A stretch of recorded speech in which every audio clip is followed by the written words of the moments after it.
సామాన్యంగా పెళ్లంటే ధూమ్ధామ్గా ఉంటుంది. కాబోయే భార్యాభర్తలు కొత్త లోకంలో విహరిస్తూ పెళ్లికి సిద్ధమవుతారు. భూదేవంతా పందిరి కాకపోయినా సరే ఫంక్షన్ హాల్లో స్టేజ్ అంతా సెటప్ ఉంటుంది. ఇక బంధువులు, కొత్త బట్టలు, గుమగుమలాడే వంటలు, తోరణాలు, మేళతాళాలతో లైటింగులతో కళకళలాడుతూ ఉంటుంది. ఎందుకంటే మనిషి పుట్టుకలో పెళ్లి అనేది ఓ పెద్ద తంతు, జీవితానికి ఇదే మలుపు. కాబట్టి భారతీయ సంప్రదాయంలో పెళ్ళంటే ఓ పెద్ద వేడుక.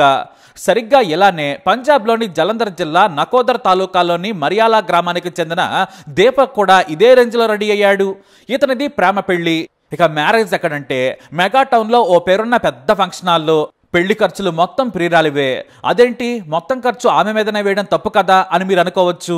మరి వారిద్దరిది అన్యోన్యమైన ఇన్స్టా లవ్. గత 3 ఏళ్లుగా ఇన్స్టాగ్రామ్లోనే ప్రేమలు, రొమాన్స్లు అన్నీ అయిపోయాయి. అంటే ఆన్లైన్ కామం అన్నమాట. మరి ఇద్దరు పెళ్లికి ముందు కలుసుకున్నారా అంటే లేనే లేదు. మనోడు ఉండేది దుబాయ్లో. ఇక దీపక్ లవర్ ఉండేదేమో పంజాబ్లోని తానుండే గ్రామానికి 100 కిలోమీటర్ల దూరంలో.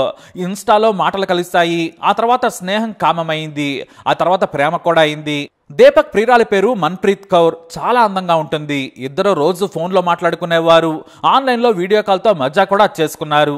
ఆమె అందానికి అసలు దీపక్కి ట్రాన్స్ఫార్మర్ పేలిపోయింది. ఇద్దరు రోజుకు కనీసం 4-5 గంటలు మాట్లాడుకుంటూనే ఉండేవారు. అలా 3 ఏళ్ల పాటు ప్రేమ సాగుతూ వచ్చింది. అంతేకాదు దీపక్ తల్లిదండ్రులతో కూడా చాలాసార్లు మాట్లాడింది. ఆంటీ, అంకుల్ అంటూ మాట కలిపింది. మా ఇంటికి లక్షణమైన కొడలు వస్తుందనుకున్నారు అంతా. అంతేకాదు చాలాసార్లు తనకు కాబోయే అత్తమామతో వీడియో కాల్లో కూడా మాట్లాడింది మన్ప్రీత్ కౌర్. దీపక్ వైపు నుంచి అంతా రెడీగా ఉన్నారు. అయితే పెళ్లి చేసుకుందామన్నాడు దీపక్. ఆమె కూడా సరేనంది. తన తల్లిదండ్రులను తీసుకొని మా ఇంటికి రమ్మని కోరాడు దీపక్. ఆమె వద్దని చెప్పింది. మా నాన్న ఆరోగ్యం బాగాలేదు, మా అమ్మ హెల్త్ కూడా అంతంతే. నేను మొత్తం పెళ్లి ఏర్పాట్లు చేయిస్తాను. నువ్వు నా కోసం ₹1,00,000 ఇచ్చావు. నీ కోసం నేనే పెళ్లి ఏర్పాట్లు చేస్తాను. బట్టలు కొనుక్కొని మీ అమ్మా నాన్నకు కూడా కొత్త బట్టలు తీసుకొని బంధువులతో వస్తే చాలని చెప్పింది. ఇక ఫంక్షన్ హాల్ని కూడా బుక్ చేసి అడ్రస్ పెట్టేసింది. మీ తరపున ఎంతమంది బంధువులు వస్తారో చెబితే వంటలకు కూడా ఆర్డర్ ఇస్తానని చెప్పేసింది.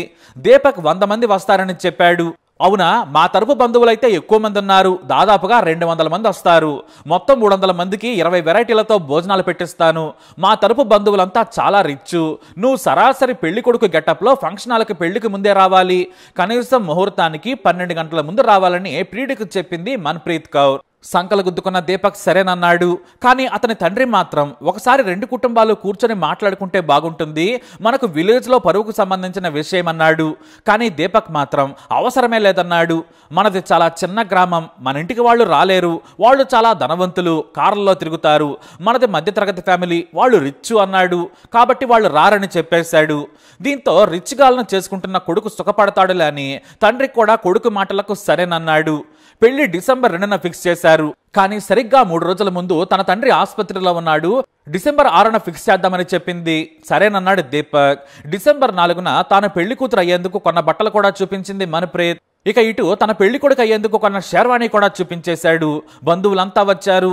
తొందరగా మనం పెళ్లి చేసుకుందాం, శోభనం కూడా దుబాయ్లోనే అన్నాడు దీపక్. ఆ మాటలకు సిగ్గుపడుతూ నీ ఇష్టమని చెప్పింది. ఇక ఎట్టకేలకి దుబాయ్ నుంచి ఇండియా వచ్చి సర్వం సిద్ధం చేసుకున్నాడు. డిసెంబర్ 5న రాత్రి ఇంటి నుంచి 2 బస్సులు 4 కార్లలో ఫంక్షన్ హాల్ దగ్గరకు ఓ రేంజ్లో బయలుదేరాడు పెళ్లి కొడుకు దీపక్. తన ప్రియురాలికి కాల్ చేస్తే బిజీ అని వచ్చింది. ఆ తర్వాత స్విచ్ ఆఫ్ అని వచ్చింది. దీపక్ కాస్త కంగారు పడ్డాడు. ఎందుకంటే ఫంక్షన్ హాల్ లొకేషన్ అడుగుదామనుకున్నాడు. ఫంక్షన్ హాల్ పేరు rose garden marriage palace. Moga పట్టణంలో ఆ ఫంక్షన్ హాల్ ఎక్కడుందో తెలియదు, పేరు మాత్రమే తెలుసు. ప్రియురాలు ఇచ్చిన అడ్రస్ కనుక్కోవడం కష్టమైంది. అదే ముందలే టౌన్లోకి వెళ్ళాక ఎవరిని అడిగినా చెబుతారులే అనుకున్నాడు. చివరకు అడ్రస్ను గూగుల్ చేయగా తెలిసింది. దాదాపు 100 మందితో భారీగా ఫంక్షన్ హాల్కు చేరుకున్నాడు. రోజ్ గార్డెన్ మ్యారేజ్ ప్యాలెస్ అని రాసి ఉంది. కానీ ఫంక్షన్ హాల్ మాత్రం చీకటిగా ఉంది. లైట్లు కూడా వేసిలేవు. దీపక్కి ఫ్యూజులు అవుట్ అయ్యాయి. అసలే పెళ్లి కొడుకు గెటప్లో ఉన్నాడు. తన లవర్కు ఫోన్ చేస్తే ఫోన్ ఏమో కలవడం లేదు. మెసేజ్లు పెట్టినా రిప్లై లేదు. ఫంక్షన్ హాల్ వాచ్మెన్ ని పిలిచి మన్ప్రీత్ అనే మహిళ రేపు పెళ్లి కోసం బుక్ చేసిందా అని అడిగాడు దీపక్. రేపే పెళ్లిళ్ళు లేవు సారు, ఇంకా బుక్ కాలేదన్నాడు. దీంతో దీపక్ మైండ్ బ్లాంక్ అయిపోయింది.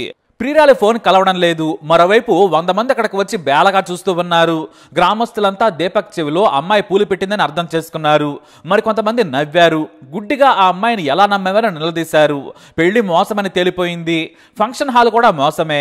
చివరకు ఆ అమ్మాయి కూడా మోసమే అని తేలిపోయింది. దీంతో పోలీసులకు ఫిర్యాదు చేసి ఇంటికి వెళ్దామని అందరూ చెప్పారు. చివరకు మోగాలోని పోలీసులను సంప్రదించాడు పెళ్లి కొడుకు. అతను చెప్పిన కథ విని పోలీసులు షాక్ అయ్యారు. అంత గుడ్డిగా నీ ప్రియురాలు పెళ్లి ఏర్పాట్లు చేస్తానంటే ఎలా నమ్మావన్నారు. పెళ్లి కొడుకు అయ్యే వరకు నాతో బాగానే మాట్లాడింది సార్, అసలు అనుమానమే రాలేదు. కొత్త బట్టలు కూడా కొనుక్కున్నదని ఫోటోలు చూపించాడు. నీ తెలివి దుబాయ్కి వెళ్ళినట్లుందని పోలీసులు ఫిర్యాదు తీసుకున్నారు. నీకు చెవిలో క్యాబేజీలు పెట్టింది, మోసం చేసింది అన్నారు. ఏవైనా డబ్బులు ఇచ్చావా అంటే గత 3 ఏళ్లుగా ఇస్తూనే ఉన్నానన్నాడు దీపక్. మరి అది మ్యాటరు.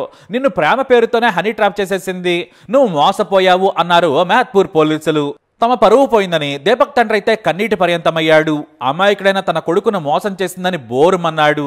తాము విచారణ చేసి ఆ యువతిని జైలుకు పంపిస్తామని పోలీసులు దీపక్ తండ్రికి హామీ ఇచ్చారు. దీంతో 100 మంది బంధువులతో తిరుగు ప్రయాణమయ్యాడు దీపక్. అలా మోసం చేస్తూ పెళ్లి వరకు తీసుకొచ్చి వెర్రి పుష్పాన్ని చేసింది మన్ప్రీత్. పైగా తను లాయర్నని చెబితే నమ్మేశాడు. దుబాయ్లో భవన నిర్మాణ కార్మికుడిగా పనిచేస్తున్నాడు దీపక్. అతని దగ్గర దాదాపుగా 4 లక్షల వరకు బాగానే లాగేసింది ఈ మోసగత్తె. వెస్టర్న్ యూనియన్ మనీ ద్వారా అడిగినప్పుడల్లా పంపాడు. తాను ఎడారిలో కష్టపడుతూ మోసగత్తెకు మొత్తం సమర్పించుకున్నాడు దీపక్. కానీ మనోడు ఒకటి మిస్ అయ్యాడు. రిచ్ గాలని చెప్పింది, పైగా లాయరు, అంతకు మించి బ్యూటీ అనుకుని బోల్తా పడ్డాడు. తనను అంత పెద్ద అందగత్తె చదువుకున్న అమ్మాయి ఎలా చేసుకుంటుంది అని కూడా ఊహించుకోలేకపోయాడు. రిచ్ అయితే తనను ఎందుకు డబ్బులు అడిగిద్దని కూడా మనోడికి అర్థం కాలేదు. చివరికి పుష్పం అయిపోయి ఇంటికెళ్ళాడు. బంధువులంతా కూడా నవ్విన వాళ్ళు సగం, బాధపడ్డ వాళ్ళు సగం. తండ్రి అయితే పరువు పోయిందని కన్నీటి పర్యంతమయ్యాడు. మొత్తంగా ఆ విలేజ్ లో పరువు మాత్రం మామూలుగా పోలేదు. డబ్బులు తీసుకున్నందుకు ఏమాత్రం బాధపడడం లేదు, మోసపోయినందుకే వీరి బాధంతా.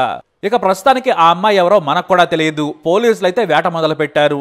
మరి ఆ మోసకత్తను పట్టుకొని దీపక్కి న్యాయం జరుగుతుందని ఆశిద్దాం. మీరేమంటారు? మీ అభిప్రాయాన్ని కమెంట్ ద్వారా తెలియజేయండి. ఈ వీడియో అప్డేట్స్ కోసం మై ఛానల్ ఫాలో అవ్వండి. అలాగే తప్పకుండా సబ్స్క్రైబ్ చేసుకోండి.